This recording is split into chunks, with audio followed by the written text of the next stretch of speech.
Different team, same results.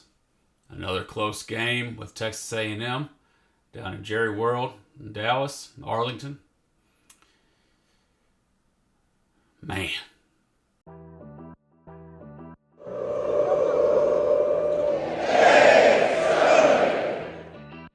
Yeah, next week's going to suck for him. But other than that, yeah. What is happening? Welcome into the Gravity Design Lab studio. Let's get into the show. When the game started, I thought, man, we're about to blow them out. We're about to get going. We were rolling pretty good.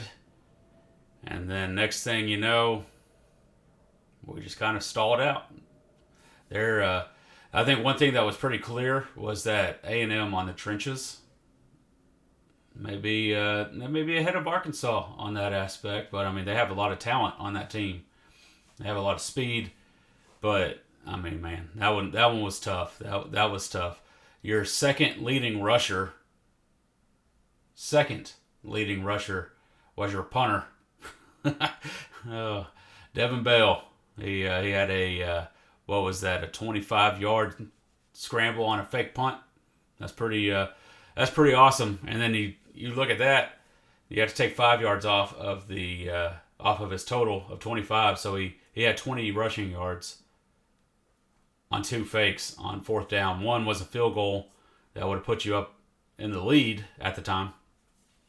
Ultimately, you get that 3 points, then you go back, and it's 21-20. So it didn't make that big of a difference in the game. I don't know, but it happened.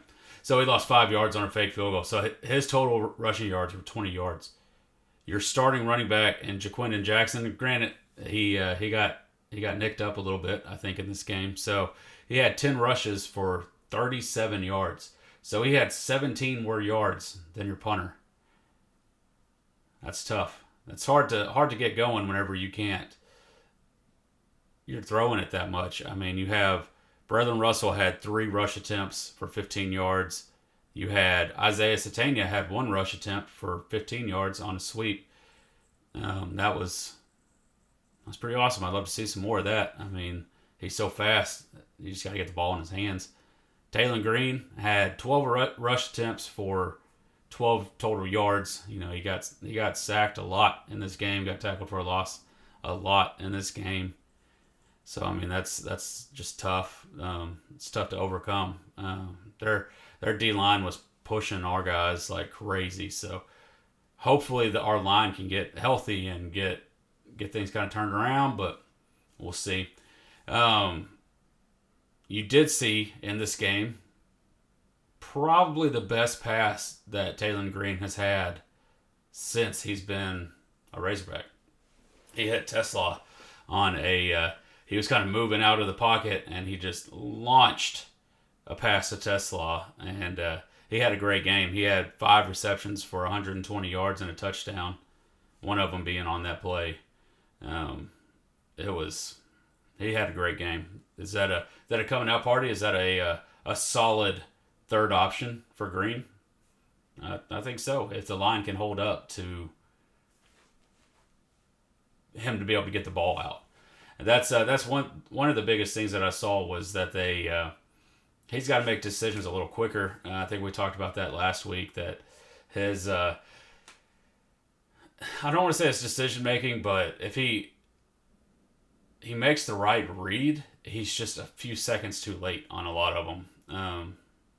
Now he doesn't make the right read all the time. I mean, nobody's perfect, but I think it was like Austin said, if he can get up to that kind of 60% range, that would be night and day for this team, I think, if he can get to that range on completions.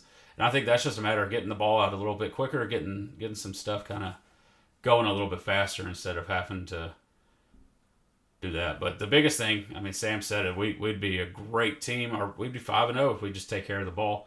I mean, that's tough.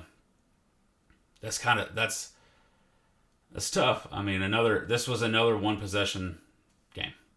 But the defense looked great until the fourth quarter. The Moss and Texas A&M's offensive line kind of started handling us a little bit. But I thought the defense looked good all game. I mean, you held Texas A&M that has a lot of talent, a lot of speed, a lot of different aspects to their offense that even though their freshman's young, he's going to be a good quarterback. I mean, he's not bad.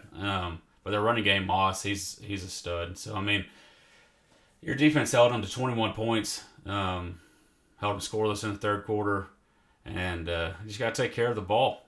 And that's the biggest takeaway.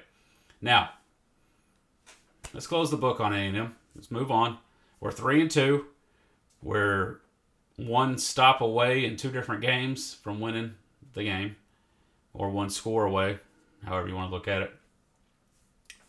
Team's not bad overall. I think we're still kind of on track. I mean, I wish we would be 5-0 right now and just have to win one more game to be bowl eligible? Sure, it wouldn't. But I think there's a lot that we can build on. There's a lot that we can hopefully fix. So anyway, we'll get into previewing a big game this coming week. Tennessee's coming to Arkansas. One thing I didn't mention is this team has played 5 different games in 5 different stadiums. That's pretty wild. So hopefully we get that monkey off our back of kind of coming out flat, not looking great on our home games. That's something we got to get cleaned up. So hopefully it's going to take this game. I mean, they're number 4 in the country. They're a great team. I mean, they're stacked. They got a lot of weapons on offense, and then we'll see. The line plays good. Hopefully we'll come out and play. Maybe Nichols has something that he can provide that kind of gives us a little edge, a little boost. Maybe, you never know. Coming from there, you never know. So we'll see how they roll out there on Saturday. But we'll preview that game completely with Austin again. We'll drop that video on Thursday. So if you've hung around this long, I appreciate you. Go ahead and drop a like, comment. What did you see in the A&M game that excited you? What did you see that you hope that they take care of the ball better or get the passing game going? What are you hoping to see them work on this week? And then join back in on Thursday. We'll see you on Thursday. I appreciate you being here. Remember, stay blessed, stay passionate, tell somebody you love them. You never know, it's a crazy world out there.